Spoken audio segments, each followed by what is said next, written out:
بەر لە دانیشتنەکەی ڕۆژی یەکشەمەی پەرلەمانی هەرێمی کوردستان ڕابوون معروف ئەندامی پەرلەمانی هەرێم ڕێگەی لێگیرا لەوەی کۆنفرانسە ڕۆژنامەوانیەکەی خۆی تەواو بکە کە سەبارەت بە پۆستی سەرۆکی هەرێمی کوردستان بوو.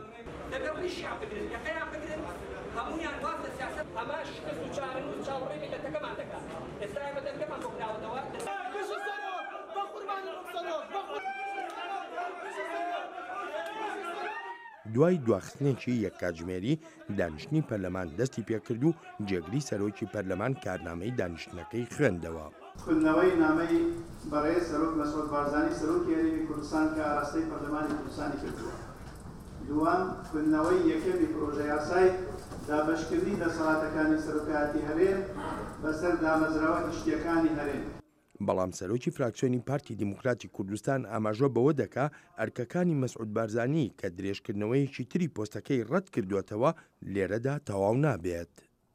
بۆیە دڵنیایی دەدەینە خەڵکی کوردستان و پێشمەرگە قارەمانەکان کە جەنابی سەرۆک وەک سەرکردەی کاریزمی کردەیی مێژووە لە خزمەتی کوردستان بەردەوام دەبێت وەک پێشمەرگەیەک. دانیشتوانی لە هەرێمی کوردستان ڕای خۆیان هەیە لەسەر ئەو نامەیەی بارزانی نردوێتی بۆ پەرلەمان و کاردانەوەکانیش جۆرا و جۆرن. غەڵەت نەبووە، سەرۆک غەڵەت نەبووە، شتێکی کردیا شتی ئەوها نەبووە کە داوای حەق خۆی کردیا. ئێستا هەر ئەو سەرۆک ببینێتەوە لەبەرەوەی داوای حەق خۆی کردیا، شتەکە حەقیتی سەنسار ئەمە چەوساوەینە. سەرۆک بارزانی بە نسبەت ئیشەکانی خۆی هەتا و دەقیقەوەی لەسەری بۆ ئیشەکانی خۆی کردووە وەکو کوردێک و توانی مێژووکی جواندا دروستکە بۆ کورد. ئێستا لە وەزە ئێستا بەڕێی من پێم باش نییە کە بکشێتەوە وەکو مەرجایش بمێنێتەوە هەر باشە، بەڵام تاوەکو ئێستا هیچ حەزب و لایەنێکەوەی هەیە لە کوردستان جێگرێوییان بۆ سەرۆک بارزانی داناوە کە شیاوتر بێ لە ئەو.